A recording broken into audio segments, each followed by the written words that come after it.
Hanji, welcome back to our channel VFX Forge. So today we are going to see how we can create our particles inside Houdini. So this is the basics of particle system inside Houdini. Before jumping to the world of particle systems inside Houdini, I want you to clear your basics into it, okay? So without talking much, let's jump into the video.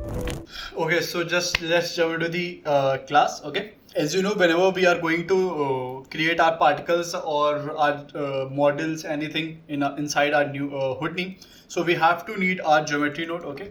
So let's press tab and take our geometry node here, okay?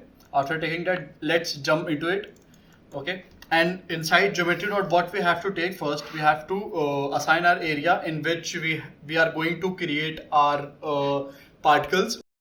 So what I'll take one grid inside it here.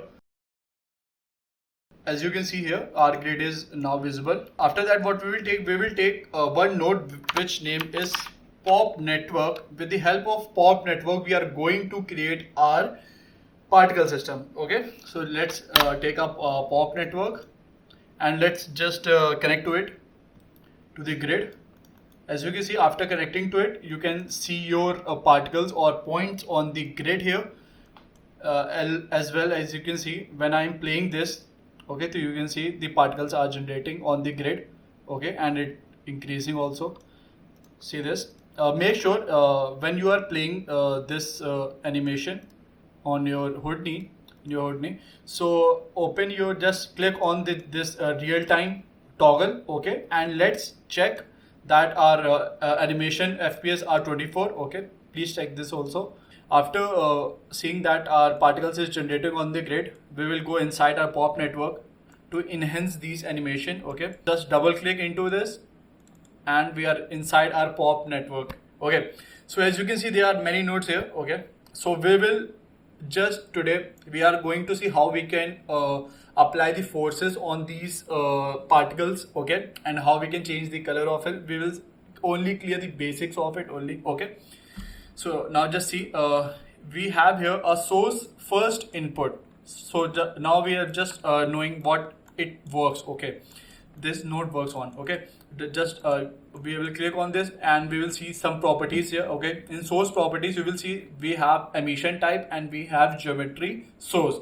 So in the emission type, you can see we have the all points geometry, all geometry points, and we have scatter onto surfaces. We have these options inside our emission type, okay. So how it works, okay. So here we have a grid. Okay, it also works on the this pop network also works on the points also. I will show that also to you. So before showing the all point system, we are now viewing the scatter on surfaces, okay. When we use the points, we will make sure that in emission type we will use all points. For example, if I use here the points inside our pop network, so we will use this option, all points, and if you are using any surface or any grid or anything inside model, we will use this scatter onto surfaces option only, okay. And the next option is, as you can see, and the next option is geometry source. Here you will get the only inputs option only. For example, I'll show you. As you will click on this, you will see the use first context geometry, use the second context geometry, use the third context geometry. What does it mean? Let me clear this out. We will go back here in geometry node and you will see there we have many inputs here. You can change also. For example, if I want to change the input, just we have to connect this to the another input, but here you will see our points is not visible now. So for fixing that, what we will do, we will go again into the pop network and we will select the use second context geometry. When we will select the second context geometry, you will see the grid and the animation will start going on as it was before, okay. So it is just here for you. You can change the inputs here, okay. So just we will again put the input into first input, and then again we will go inside it and we will use the first context geometry again, okay. Okay, so for these two options, this is enough, okay. And now we will jump into the birth area. Okay, after jumping to the birth area, you will see so many parameters here, okay. So first we will see what is the impulse count and what is the constant activation and constant birth rate, okay. So constant birth rate is the it means that how many points are generated at the at the end of per 1 second. For example, I'll show there are the constant birth rate is 5000. Okay, so when the first second enters, when the first second, for example, when I go to the 24 frame in which the 1 second is being completed, so it shows at the end of 1 second you will get the 5000 points. Okay, for example, I'll show you how it is. So you will see here you are getting the 5000 points here. 2 points are enough. 2 points are extra, it doesn't mean, but it is showing at the end of 1 second. Constant activation is showing that at the end of 1 second you are getting the 5000 points. Okay, so this activation denotes that at what second how many constant points are there on your grid. Okay, I think you are now getting why does the constant activation and constant birth rate is used for. Okay, the impulse count just increases the number of counts of points. Okay, for example, if I'll increase this, you can see the number of points is being increased in the area. Okay, at first frame only the number of points is increased. Okay, so this is the way it works. Okay, make sure you have disabled the guide area here. Okay, we don't need that here. Okay, so here we have two more parameters. Okay, which is life expectancy and we have life variance in it. Okay, we want one. Okay, I will do just one. What does it mean? It means the how long the particle will live per second. For example, if I do the one, if I write the one here, the particles will only live for 1 second. If I write it into the 2, okay, if I write the parameter go to 2, so it will live long for, the particles will live long for only 2 seconds. Okay, so I will keep it to the 1 only. Okay, and I want life variance to the 2. Okay, after that what we will do, I want these particles emit from, not from the grid. I want these particles should be emitted from the particles only, that from points only. So what I'll do, just I'll go back. As you can see, we were here and I have just go back to the geometry side and I will take one node, that is the scatter node here. Okay, and I want to increase the points from here. Okay, I don't want to increase the points from, as you can see, we were first increasing the points from here, impulse count and from other things from here, but I don't want to increase the number of points from here. I just want to increase the number of points, that is the scatter node here. As you can see, we are getting the number of points here. You can increase that also with the help of force total count. Okay, you will get these types of points and you will increase. For now we are getting the 1000 points. You can increase that also. Okay, and just disable these parameters here and let's go back to the POPNet again. Okay, so now you can see there are no animation here. The particles animation is no there is no visible. So we have to change the input from scatter onto surface, that is the emission type. We have to change that from scatter onto to the all points. Okay, as you can see, I have just how we have changed, the points are now visible on it. Okay, and the animation starts getting. Okay, after that what you will see here, all the parameters, which is the impulse count and constant activation, everything is now disabled because the number of points we are we can change or we have to change, that is from the scatter only. Okay, we can now not change that from here because this is now disabled. Okay, so again, so now we are going to see some more nodes here, how the force can apply in this area. Okay, how we can do some another things inside it. First, we will see some nodes here. For example, I will take one node, that is the pop force here.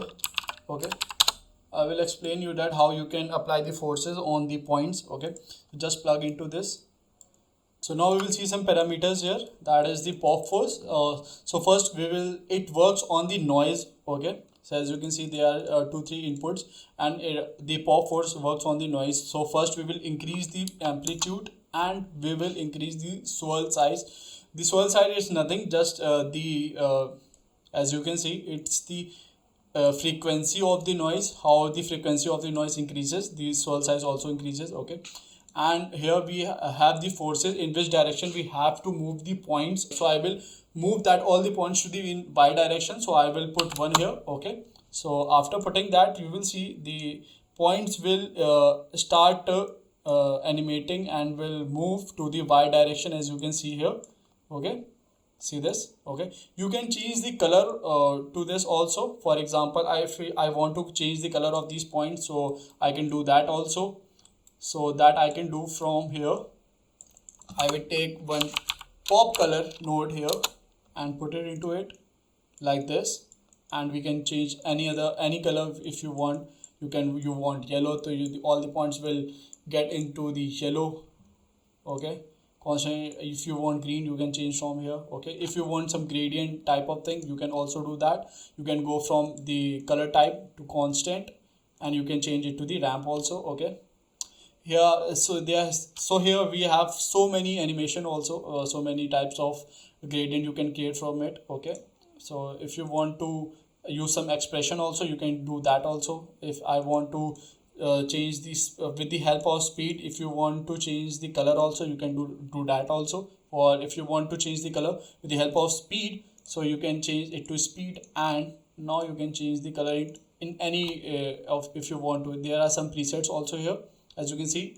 Beside ramp, you have some more parameters here, infrared, and you can see here. Okay, you can change the range also. If I want 4 or 5, you can change the ranges also. Okay, so as it goes up, the number the color of the points also changes. Okay, as you can see, at the up it is red. Before, as you change the RAM, it will work only like that. Okay, I think it gonna work. It looks good. Okay, for now, if you want some dusty type of look here, so how you can do that, let's see that also. If I want that the origin of the all the points, just we have to remove that, and just we want this type of gradient only. So what we will do, I just put some adding some expression to it. We will add some expression in the impulse activation, that is the shift, or you can use the dollar sign here, and FF, that is the frame by frame. Okay, and you can write double equals to 1. Okay, this is the animation, and how it will animate, let's see that. So see this type of animation will occur. See this. If you want to increase the number of points, we can do that also with the help of our scatter node. We will increase the points like this, and we can go back to it. And now if I play this, see how beautiful it is looking. So with the help of this, you can animate RU points like this also. Okay, just go through all these things, all these notes which I have told you. Okay, and just practice these things. Okay, if you have learned something new in this class, so I want you should like this video and subscribe to our channel. In further classes, I'll explain you these types of more particle systems in future. Okay, in future videos, and I think you will love it. Okay, so please make sure you have just practiced these things, and that's it for this class.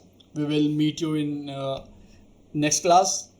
Till then, keep creating and stay professional.